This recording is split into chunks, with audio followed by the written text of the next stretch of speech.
بسم الله الرحمن الرحيم. الحمد لله رب العالمين والصلاة والسلام على رسول الله صلى الله عليه وسلم.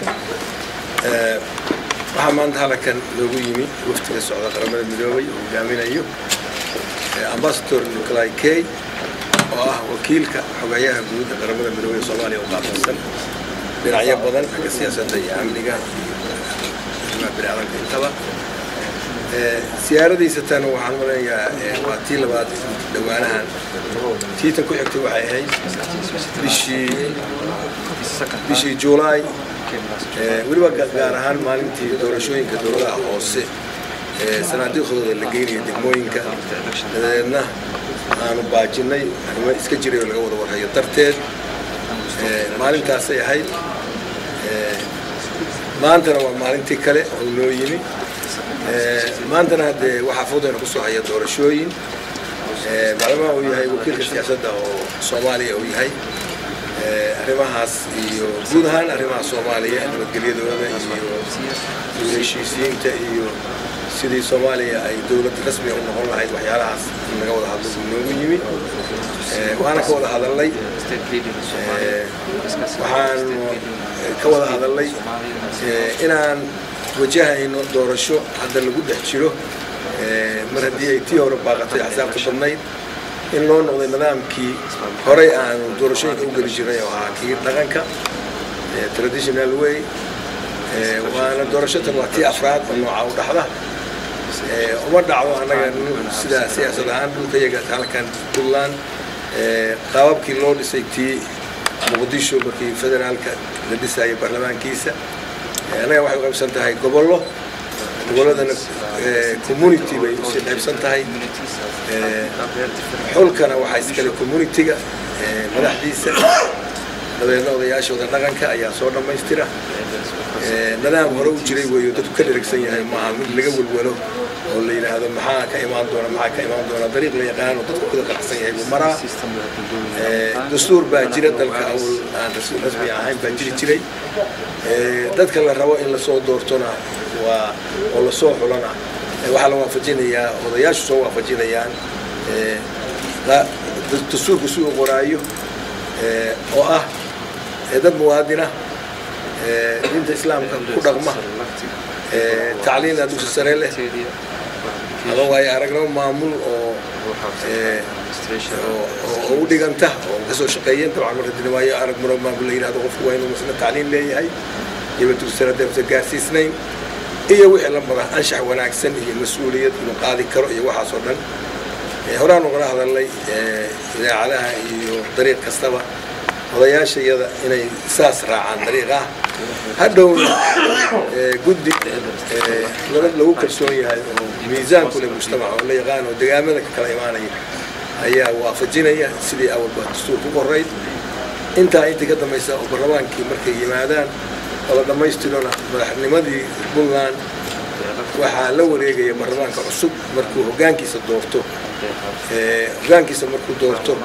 ayay guddi saari doonaan guddigaas kala xulka iyo nimanka madaxweynimada u tartamaya madaxweyne ku-xigeenka ragga u tartamaya iyagaa hawshaa qabanaya iyagaa marka kriteeriyada dastuurka waafajinaya iyagaa hawshaa loo dhiibaya dawladdu kuma leh wax weyn oo sidaas kuma leh waxaa yeelay shuruuc baa yaalla iyo nidaam la soo jiri jiray sidaasaanu u sheegnay wakiilka qaramada midoobay ammaanka sidaan horeba u sheegnay dawladda ayaa ballan qaadaysa cid la takooraya ma jirto cid laga qaadaya waxay iyadu xaq u leedahay ma jirto mas'uuliyadda dawladda leh wixii xadgudub ku ah amnigana haddii cid laga aqbalaya ma jirto laakiin ciddii doonaysa si gaar in amnigooda loo ilaaliyo oo ilaalinayna meelaha ka imaanayay meel ka baxsan halka tahay ka soo degaan dawladda soo kaxaynayso keenaysa magaalada ammaanka iyaga inaanu xajisano oo aan u kalsoonahay waxaan aaminsanahay inuu aad iyo aad uga fiican yahay mararkii hore ay dhici jireen doorashooyin inuu uga fiican yahay mas'uuliyaddaasna dawladdu ay qaadi karo sida u qaaday shirarkii ka horreeyay arrintaas aan u xaqiijinay wakiilka xogayaha guud qaramada midoobay wax dhibaataa ma jirayaan haddii doorashada ay dhacdo aan ku guulaysano raggayaga xagga maamulka tartamayaana nidaamka dimuqraadiyadda oo baaqday dib baan u soo celinaynaa waana wadaynaa haddii ilaahay idmo dawladii hoose u soo horeeyaan كل أسد بدن ما كان حلي تيهور وشروع دي دورشوين كودن يحسابتي كل وان حلي لكن عندي كل القبطيين حزب فرن حسابته وافريدونا دي ما نفريدونا تاسنا وهذا ما أنت كشيء يا تاس waxaan rajaynayaa in saahu kalsoonada qaramada midoobay anaguna ballantaasaan qaadaynaa haddii ilaahay idmo waxaanuna u sheegaynaa wakiilka xogeeyaha guud dadkan waa dad magaala oo bisil waa dad maaragtay arrimahooda haddii xataa khilaaf yar meel ka yimaado xallisan kara annaga haddaan dowladda nahayna wax khilaaf abuuri mayno ciddii kaloo madax u tartamaysaana inay abuurin baan ka rajaynaynaa waan soo dhaweynaynaa waftiga seerada nagu yimid waan uga mahadcelinaa inay naga warqabaan wixii kaloo Soomaaliya quseeyana hadda dib baan uga wada hadli doonaa markii waqtigeeda la gaadho hadda waxay la tahay xaalad meel bay kala joogaan halkee iska sii wada joogi doonaa waan mahadsan yahay waan soo dhaweynayaa guudka xogeeyaha. Your Excellency, Mr. President of Puntland, it's a great pleasure to be back here again, my second visit to Garaway, and a great pleasure to meet President Faroli. Every time I come, I learn a lot from President Faroli about Puntland and about Somalia, and I benefit from his wise advice. Now, as the President says, is an important time in Puntland. Your elections for the President are just beginning. Are you going to translate? Or no need? No need. Okay. All right. Okay. It's an important time, and the United Nations is taking a very close interest in this process because we are committed to supporting peace building, state building in Somalia and reconciliation, and so it's important for us to follow closely this process.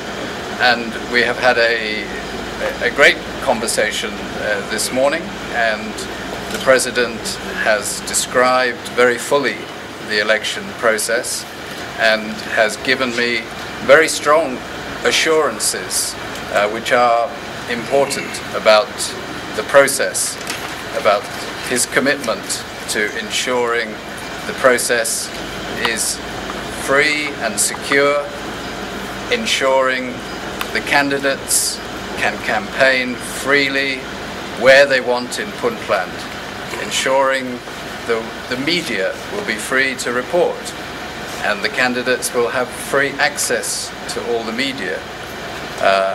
And we agreed very much on the criteria that your constitution provides.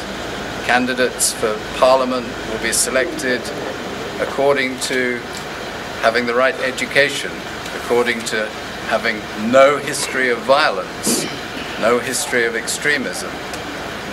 And I'm very pleased also we discussed the issue of women and women's representation in Parliament.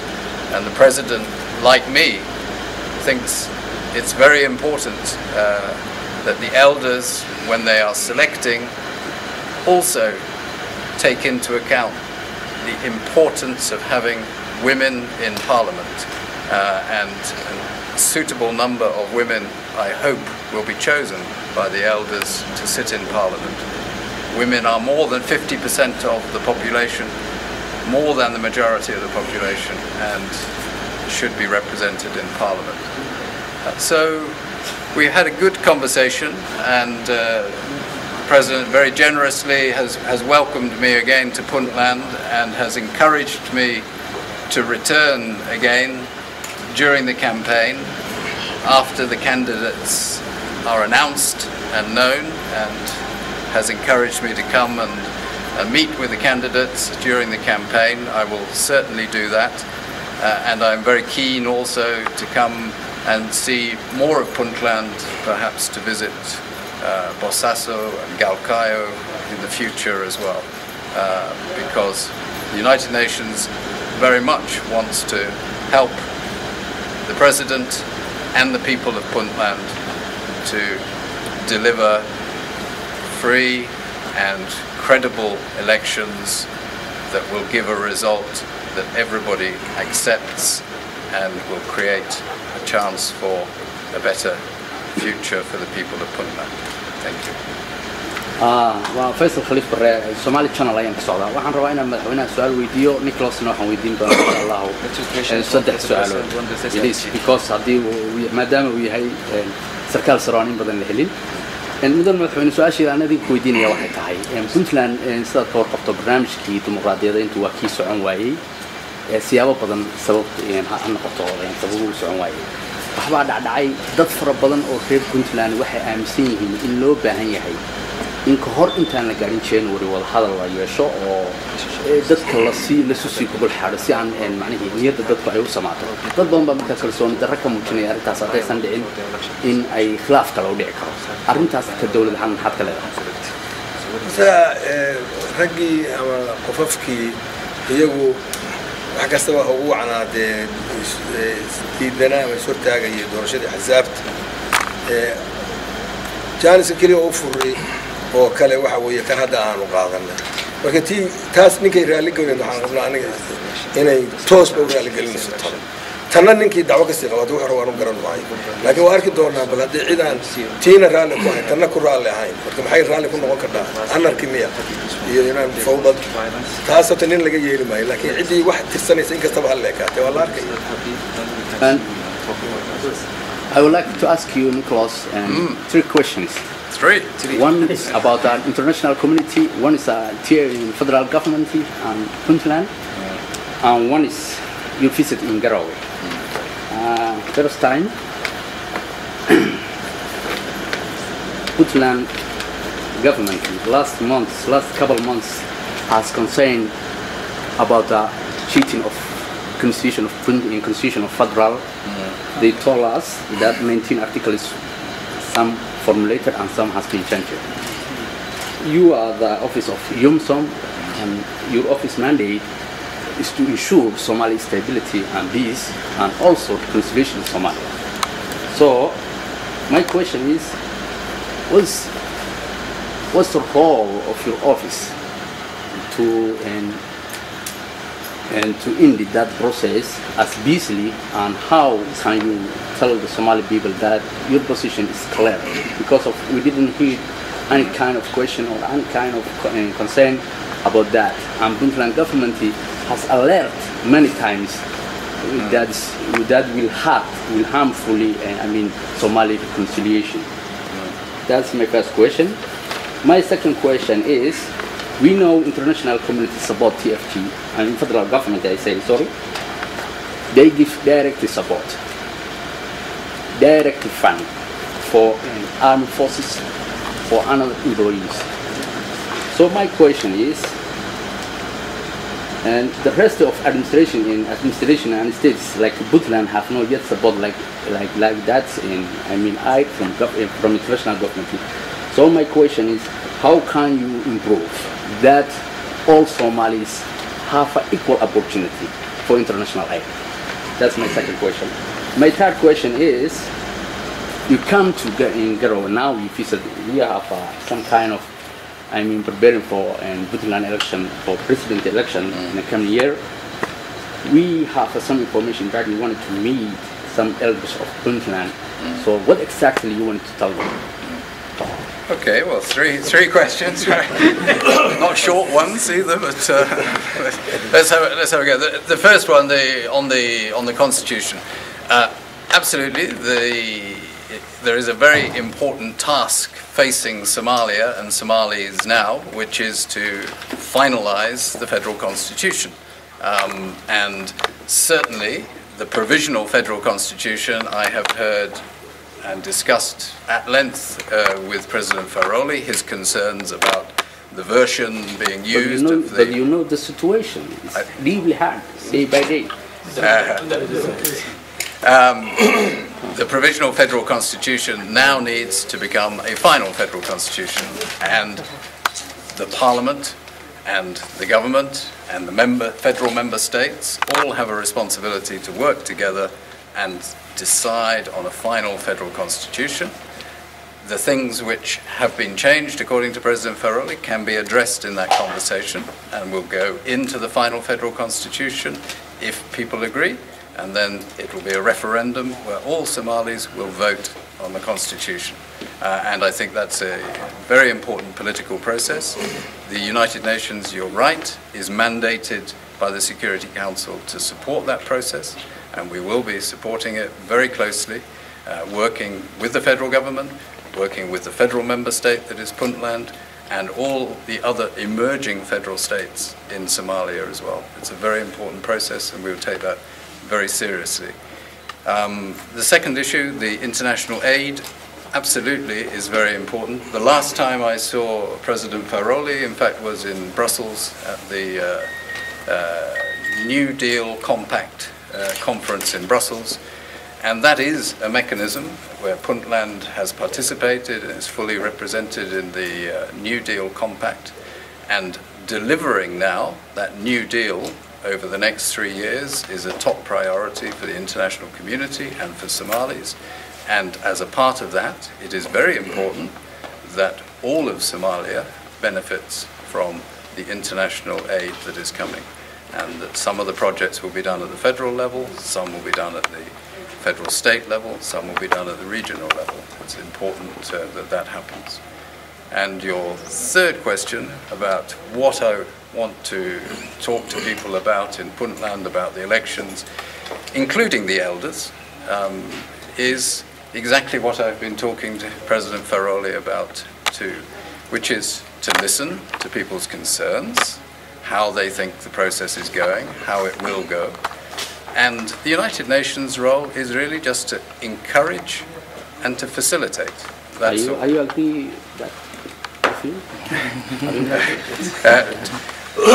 Agree what? Agree to me, I mean... To me? The President is very, very happy, I think, that I will meet everybody that has an interest in the process. Thank you for that. Not just the elders, but also civil society, women's groups, businessmen, Parliament, Speaker, and the media. Thank you. As well. Thank you very much. Thank you.